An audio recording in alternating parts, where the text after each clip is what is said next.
20 सैनिकों की शहादत और चीन के साथ बढ़ते तनाव के बीच पूर्वी लद्दाख में वास्तविक नियंत्रण रेखा LAC से सटे 21 गांवों में ब्लैकआउट कर दिया गया है। ज्यादातर गांवों में पिछले एक महीने से इमरजेंसी जैसे हालात हैं। LAC पर जमीन कब्जे को लेकर चीन की चाल को सबसे पहले स्थानीय ग्रामीणों ने भांपा था, जो अपनी भेड़ बकरियां चारागाह में चराने जाते थे। केंद्र शासित प्रदेश जम्मू कश्मीर की 3 पंचायतों को राष्ट्र पुरस्कार मिला है। ग्राम पंचायतों की सामाजिक आर्थिक विकास में बेहतरीन भूमिका के लिए प्रतिष्ठित दीनदयाल उपाध्याय सशक्तिकरण के तहत प्रदेश की 3 पंचायतों ने पुरस्कार जीते हैं। ये है राजौरी जिले के बड़काना और रैथल पंचायत और कश्मीर की पुलवामा की मीज पंचायत। जिला सांबा के विजयपुर में इस भीषण गर्मी के दौरान बिजली कट को लेकर लोग सड़कों पर उतर आए। बिजली विभाग के खिलाफ विरोध प्रदर्शन कर नारेबाजी की। प्रदर्शन की अगुवाई शिवशंकर कमेटी के प्रधान ऋषभ थापा कर रहे थे। उन्होंने आरोप लगाया कि इस भीषण गर्मी में भी बिजली विभाग कटौती पर कटौती किए जा रही है। अगर ये कटौती बंद नहीं हुई तो राष्ट्रीय राजमार्ग को यातायात के लिए अवरुद्ध कर दिया जाएगा।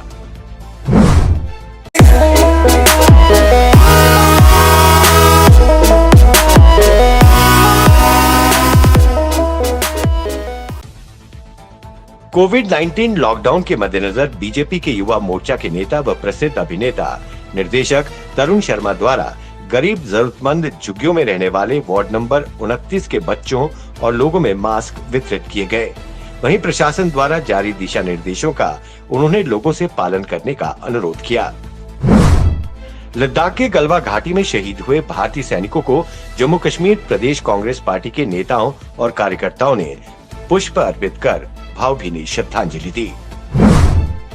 जम्मू में आज all India confederation of SC, ST, OBC ने अपने अध्यक्ष RK कलसोत्रा की अगुवाई में केंद्र सरकार और सुप्रीम कोर्ट के खिलाफ विरोध प्रदर्शन कर नारेबाजी की।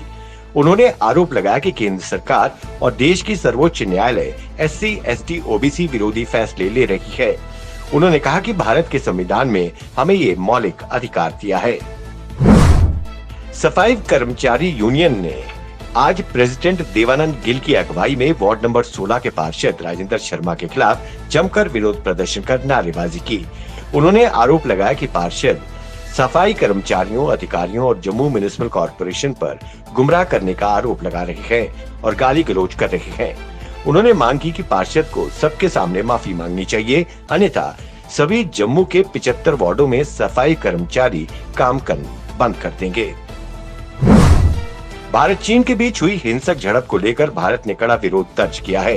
वहीं चीन अपनी गलती मानने के बजाय भारत पर झूठा आरोप लगा रहा है। चीनी विदेश मंत्री की प्रवक्ता हुआ जुनयिंग ने कहा कि भारतीय अग्रिम पंक्ति के सैनिकों ने आम सहमति को तोड़ा है। सुप्रीम कोर्ट ने 23 जून को उड़ीसा में होने वाली जगन्नाथपुरी वार्षिक रथ यात्रा पर रोक लगा दी है। सुप्रीम कोर्ट ने कहा कि कोरोना वायरस के मद्देनजर इस रथ यात्रा पर रोक लगाई जा रही है, जबकि दूसरी तरफ रथ यात्रा की लगभग पूरी तैयारियां मुकम्मल की जा चुकी हैं। कांग्रेस के पूर्व अध्यक्ष राहुल गांधी ने लद्दाख की गलवा घाटी में चीनी सैनिकों के साथ हिंसक झड़प में 20 भारतीय जवानों के शहीद होने को लेकर फिर केंद्र सरकार पर निशाना साधा है। उन्होंने सवाल किया कि हमारे सैनिकों को शहीद होने के लिए निहत्थे क्यों भेजा गया। देश में कोरोना वायरस के मामले लगातार बढ़ते जा रहे हैं। केंद्रीय स्वास्थ्य मंत्री डॉक्टर हर्षवर्धन ने एक मोबाइल लैब लॉन्च की है। ये लैब कोरोना की जांच में काम आएगी। अब गांव और कस्बे में भी हो सकेगी कोरोना की जांच। प्रधानमंत्री नरेंद्र मोदी ने गुरुवार को आत्मनिर्भर भारत अभियान के तहत निजी क्षेत्र के लिए 41 कोयला खदानों की नीलामी की प्रक्रिया की शुरुआत की। अपने संबोधन में उन्होंने एक बार फिर कहा कि भारत आपदा पर आंसू बहाने की फितरत नहीं रखता।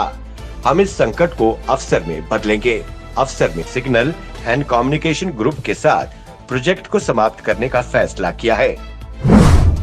Confederation of All India traders ने बॉलीवुड और खेल बिरादरी से चीनी सामानों का बहिष्कार करने का अनुरोध किया है।